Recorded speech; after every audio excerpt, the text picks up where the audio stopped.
E agora tem uma informação, viu, Domi? O Corinthians está avaliando uma troca do Pedro Raul com o goleiro Santos do Fortaleza. O Santos não quis ser relacionado para a última partida do Fortaleza, porque ele tem esperanças aí de vestir a camisa do Corinthians ainda. O Corinthians está em busca, né, de um goleiro no mercado da bola e agora avalia uma troca do Pedro Raul com o Santos. A questão é, o Pedro Raul, vamos voltar naquele assunto, custou ao Corinthians 5 milhões de dólares e tem um salário de 720 mil por mês no Corinthians. É um salário alto, né? Eu não, pelo que a gente acompanha do Marcelo Paz do Fortaleza, não é muito perfil do Fortaleza pagar 720 mil para um jogador, ainda mais, né, o Pedro Raul, que ainda, né, nunca brilhou, enfim, no futebol brasileiro. Então o Corinthians vai trocar um jogador com o Santos, sendo que esse jogador custou mais de 25 milhões de reais, pelo goleiro reserva do Fortaleza, é uma situação complicada. Então o Corinthians está perdidaço no mercado da bola, perdidaço fora de campo, dentro, é uma bagunça total. E uma certeza a gente tem, se mandar o Antônio Oliveira embora, nada vai mudar. O Corinthians tem 5 jogos antes da janela abrir, e é um time que precisa de reforços urgentes. E quando a janela abrir, Dom, ainda tem aquela questão, o jogador se entrosar, a negociação realmente vingar ou não, porque hoje qualquer jogador, se eu ouvir lá dentro do Corinthians de algumas poucas pessoas sensatas que ainda tem lá, o Corinthians vai ter sérias dificuldades no mercado da bola, e aí a gente volta na nossa pauta do Abel Ferreira, do caso Willian. Que jogador hoje vai querer jogar no Corinthians? Com a bagunça que está, noticiário, né? O Corinthians no noticiário policial, o Corinthians vivendo, não paga salários. Que jogador? Então, por exemplo, o Wallace está negociando com o Corinthians. Se o Palmeiras chegar o Atlético Mineiro, qualquer outro clube, o cara vai preferir jogar em outro clube. No Cruzeiro, exatamente, o Cruzeiro está interessado no Wallace, né? O Rosa ainda lembrou bem. Que jogador? O Corinthians vai ter sérias dificuldades na janela, porque o clube vive envolvido em polêmica, e jogador que vem da Europa, já teve o caso Willi, só está piorando. Eu quero ver como o Corinthians vai contratar. Esses 6 jogadores que falam que o Corinthians vai trazer, que é realmente uma promessa do Augusto Melo, eu quero ver como que ele vai fazer para cumprir essa promessa, Domi. Sem dinheiro e ainda queimado no mercado. Tá difícil para o torcedor criar alguma esperança, Samir. O Costa Júnior está pedindo aqui muito para você contar a piada da barreira, mas eu não sei se esse horário pode, então vou me despedir de você antes da gente se arriscar. Beijo, até mais. Um beijo, Domi. Não é que é piada da barreira. Não, é uma piadinha boba, né? Não tem maldade nenhuma. Só que às vezes eu vou para podcast, eu vou participar de outros programas, minha carreira de jornalista acabou, Domi. Eu vou lá, o pessoal fica pedindo as piadas que eu conto, em vez de falar, Samir, traz uma informação. Mas não tem nada a ver, Domi. Engajamento, é um novo mundo, engajamento, entendeu? Essas coisas que engajam, entendeu? Valeu, Samir, muito obrigada. Um abraço, Domi, um abraço, Rosa, e é sempre um prazer participar com vocês. Bom te ver. Valeu. Pablo Tavares diz aqui, só lembrando que o Inter, que ontem o líder ganhou e venceu. Vamos falar do líder? Igor, bom dia para você. Chega mais aí diretamente do Rio de Janeiro para trazer as informações do Flamengo, que venceu o Bahia por 2-1, gol nos acréscimos do Davi Luiz, com cabelos ao vento, gerando uma série de memes maravilhosos, e a liderança do Campeonato Brasileiro, com esse time todo desfalcado, Igor. Bastidores do jogo, da vitória? Ele só queria dar alegria para a nação e conseguiu, Domitila Beck. Muito bom dia. Bom dia para você, bom dia, Luiz Rosa, bom dia, galera que está acompanhando o nosso De Primeira nessa manhã de Flamengo. Volta à liderança. A efusividade da comemoração, ela, claro, foi explícita depois da partida, né? Todo mundo comemorando, se abraçando muito, Tite entrando no gramado para abraçar os jogadores, e ela se explica pelo contexto do jogo, não só pelo Flamengo ter voltado à liderança, obviamente, né, de uma rodada em que a tabela ajudou e uma situação em que a disputa está muito apertada, mas também nesse contexto em que o Flamengo está tendo que se virar e está conseguindo sobreviver e bem, com os percalços e tal, mas sem esse tanto de desfalque que a gente já falou por aqui. Problemas físicos nos jogadores, gente voltando no sacrifício, como o Alan, Bruno Henrique chegou a passar mal e tal. E o time está sobrevivendo, está conseguindo vitórias e desempenho, né, como foi demonstrado principalmente no segundo tempo contra o Bahia. O Bahia, que foi um adversário muito qualificado, um time muito bem preparado pelo Rogério Ceni, um meio-campo interessantíssimo aí nesse dia, que também foi o reencontro do Everton Ribeiro com o Maracanã e com a torcida do Flamengo, foi muito ovacionado. E da parte do Flamengo, enfim, essa comemoração efusiva se explica um pouco por isso. Pelo que o time tem feito, tem construído dentro de campo, né? E o fato interessante, até o Mauro César falou que a época do Flamengo Banana já passou, e também esses 2 jogos especialmente, né? Com o enredo que foi, tanto conseguindo o empate lá na Arena da Baixada, né? A Liga Arena contra o Atlético Paranaense, no último instante, gol de cabeça, e o Davi Luiz, mais uma vez, usando a cabeça, o Flamengo consegue sair do buraco e consegue uma vitória importantíssima, porque na minha perspectiva são vitórias e resultados como esse que fazem diferença no campeonato de pontos corridos, não necessariamente, enfim, golear, mas vencer de goleada por 2-1 ou por diferenças mínimas aí, que ajudam ao time como o Flamengo a somar os pontos, e o Tite, claro, sabe disso e sabe fazer isso também, como a gente já viu em outros clubes como o Corinthians. Agora a gente viu o Tite reclamando muito na coletiva de imprensa e mandando um recado para o Júlio Avelar, que é diretor de competições da CBF. Olha o que ele falou e o tom que ele falou. Eu vou falar direto para ele. Para o Júlio Avelar, que é o cara responsável do calendário, para ele cuidar direitinho na sua atividade da organização e de tempo de descanso das equipes. Tem atletas, tem pessoas, tem seres humanos que daqui a pouco, com menos de 72 horas, vai estourar. Vai estourar a lesão. Vai estourar um joelho. Vai estourar um tornozelo. Prejudica todo o clube, prejudica uma campanha, prejudica o atleta individualmente. Cuidado. Vou dar de novo o nome. Júlio Avelar, cuidado com a tua atividade. Faça as coisas corretas. Cara, acho que o Tite pode reclamar, né? A gente acompanha todos os treinadores reclamando, inclusive a imprensa reclama muito, né? Com razão também desse calendário que desgasta os jogadores. Mas eu achei um pouco grosseiro, Rosa. Você não achou, não? Essa ameaça com o dedo, assim, com... Olha, primeiro que ele tá falando pra torcida, né? Jogando pra torcida, olha, eu tô defendendo as coisas do Flamengo, o Flamengo pode ser prejudicado, mas ele tá... por outro lado também, o Domitila, quando eu vi essa entrevista ontem à noite, né, não vi, lendo no UOL essa entrevista, fiquei pensando no Tite, treinador da seleção brasileira, né? Foram quantas e quantas vezes ele foi lá pensando só na dele, tirou jogador de clube, jogadores importantes, né? E agora, quando ele tá do outro lado do balcão, ele agora tá espinafrando um lugar onde ele conhece bem, onde ele esteve, né?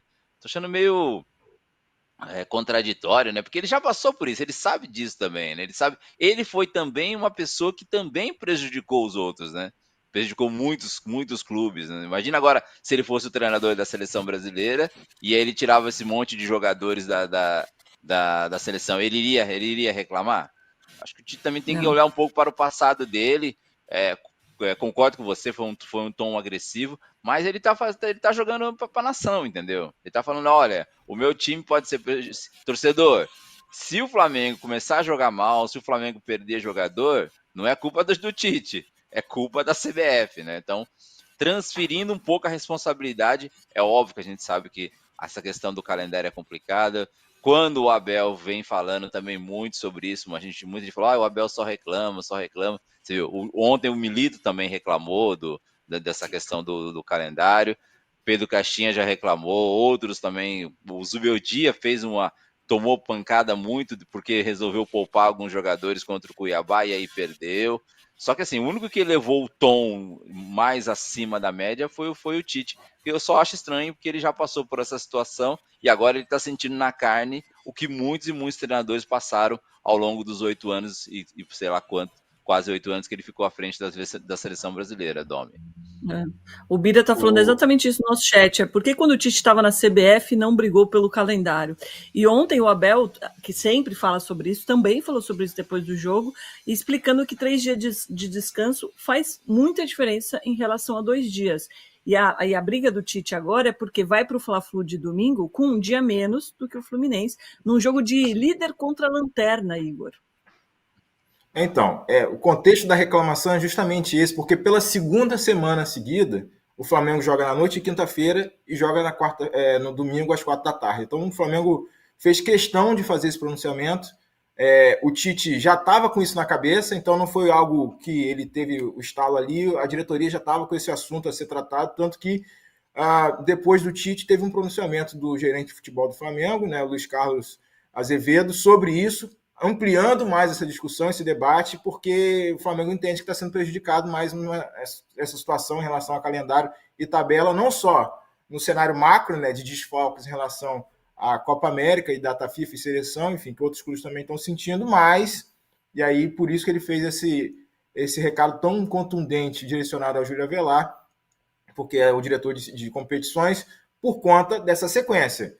Flamengo jogando quinta-noite, jogando partida em seguida, a partida seguida, né, a seguinte, às 4 da tarde de domingo. Então, repetiu isso na semana passada com o Grêmio e Atlético Paranaense, um campo complicado, que foi a Arena da Baixada, enfim, gramado sintético, e agora essa reclamação por conta dessa dobradinha entre o Bahia e o Fluminense domingo, em que pese o Fluminense esteja na fase que está. E o Tite, inclusive, falou assim, eu perguntei para ele, né, como é que você vai considerar essa questão de líder contra a lanterna, esse clássico desse jeito e tal, aí ele preferiu ir por um outro caminho, dizendo, não, mas isso aqui não é líder e lanterna, né? Se eu quiser dar outro recorte, é líder e atual campeão da Libertadores. Então, ele foi por esse caminho para introduzir esse assunto da reclamação do descanso menor em relação ao Fluminense em si, mas nessa sequência também do Flamengo. E lembrando que o Flamengo já jogou 11 horas da manhã contra o Botafogo e também foi motivo de reclamação e não teve outro time concorrente direto que tenha feito isso. O Flamengo encabeçou a discussão lá para tentar mexer um pouco na tabela do Brasileiro para diminuir o impacto desse período durante a Copa América. Também a CBF rejeitou. Então são alfinetadas e rusgas entre Flamengo e CBF nessa questão do calendário que vão se acumulando. E mais um capítulo ontem à noite, mesmo com a vitória, até mudou um pouco o tom da coletiva, né? O caminho da coletiva, porque você imaginaria que viessem um pouco mais leves e tal, por conta da vitória, do jeito que foi, contra o Bahia, liderança de volta. Mas mesmo assim, mesmo ganhando, a diretoria e a comissão técnica do Flamengo optaram por esse caminho de mandar um recado, até jogando uma pressão sobre a CBF relacionada a essa ordem dos jogos e a tabela do Brasileirão. Tommy, é até uma desculpa de cortar, assim, a gente vê também, eu acho que o Igor estava na coletiva agora, está dando detalhes, só que assim, uma coisa que sempre eu falo, a tabela do Campeonato Brasileiro, por mais que essa daí foi destrinchada e tal, e ele sabe qual é a tabela, né? Então, assim, por que não vai no conselho arbitral, que todo mundo fala assim, tem um conselho arbitral, chega na CBF e fala, gente, os 20 clubes da Série A, os 20 clubes da Série B, só vão entrar em campo se tiver o mínimo de 3 dias de descanso e se tiver dessa forma, entendeu? Agora depois todo mundo assina o regulamento, todo mundo recebe a tabela, aí quando começa lá na 11ª rodada, aí começam as reclamações, entendeu? Se os clubes têm que chegar numa hora e bater a mão na mesa e falar assim, nós não vamos entrar em campo se não tiver 3 dias de descanso. Então, acho que é uma coisa muito simples de resolver. Agora, fica assim, jogo de empurra. Agora, daqui a pouco o Flamengo vai ter 4 dias de descanso, o Palmeiras vai ter 3, vai reclamar. Aí o Atlético Mineiro também vai ter 3, assim, todo mundo vai reclamar. Acho que os clubes têm que se portar, se reclamar e chegar a um consenso. Quanto tempo de janela, né, Igor, o Domi, falando todo ano é a tabela, todo ano é o descanso, entendeu? E a gente não vê os clubes se juntarem e falar, não dá. E só em termos de regulamento... Juntar, né? Rosa, desculpa te interromper, Igor. O problema é que não tem união, porque cada um só quer defender o seu ponto, o seu dinheiro, não consegue formar a liga, vai se reunir para exigir os 20 clubes CBF. Isso aí é, sei lá, é um sonho, Igor. Isso aí tá mais fácil, sei lá. Fala um outro absurdo aí do que no futebol, do que ver a união completa dos clubes brasileiros aqui. Mas só em termos de regulamento, o regulamento geral de competições, ele prevê que o intervalo mínimo para as partidas seja de 66 horas. Então, a CBF está usando esse limite regulamentário aí, que é até fruto de um acordo em 2017 com a FENAPAF, né, que é a Federação Nacional dos Atletas Profissionais de Futebol. Esse assunto já foi judicializado lá atrás, já teve briga jurídica para que fosse feito esse acordo de que o intervalo mínimo entre partidas seja de 66 horas, e isso até chegou a estar em xeque, né, por conta da paralisação que a gente teve esse ano em decorrência lá das cheias no Rio Grande do Sul. Então a CBF chegou a colocar, olha, se parar por muito tempo, tal, vai ser difícil depois acomodar os jogos e respeitar o intervalo de 66 horas. Então, mas mesmo nesse intervalo de 66 horas, o intervalo de quinta a domingo nesse caso, o Flamengo se viu prejudicado, entende estar sendo prejudicado por conta da comparação, de novo, né? Não só com o Fluminense, mas nessa sequência de 2 semanas, tendo essa maratona de jogar quinta à noite, né? O jogo começando 8, terminando 10, e no domingo subsequente, um jogo de 4 da tarde, que é o jogo, acaba sendo o jogo da TV também. Vou passar aqui uma pergunta para o chat. Quem que vocês acham que vence esse Fla-Flu? O líder do campeonato ou o atual vencedor da Libertadores? Enquanto isso, o Vasco continua nesses problemas muito difíceis de bastidores. Ontem, o Pedro Martins pediu demissão do cargo de diretor de futebol da SAF porque não concordou com a saída do Álvaro Pacheco, Igor.